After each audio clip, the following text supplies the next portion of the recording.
बोला लटेन गे छौरी तोरा पढ़ैल देबो एगो पेन जरा कमिल बोला लटेन गे जरा कमिल बोला लटेन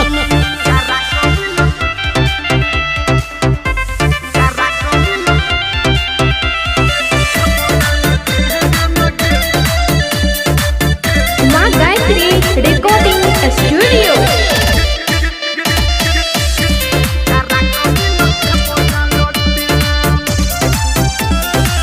टाइम पे टाइम बना के तू करे खाली तू न खरा तोरा चक्कर में के छौरी सुन के लो पते हमला फरा हो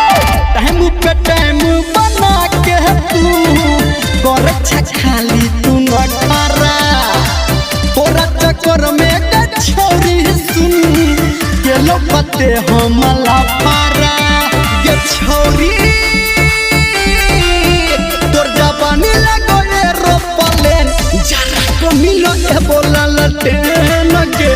जरा कमिल बोला लटेन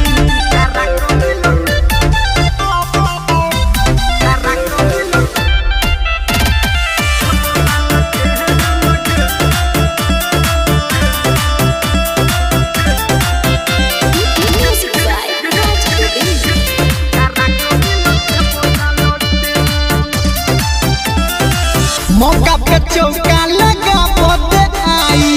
करिहा न जान तू लेटी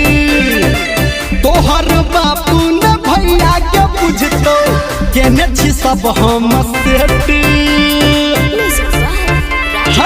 मौका पे चौका लगा बोते आई करिहा न जान तू लेटी तोहर बापू न भैया के बुझतो केने छी सब हम सेटी गे छौरी निर्मलिया संग कोले न देन जरा कमिल बोला लटेन गे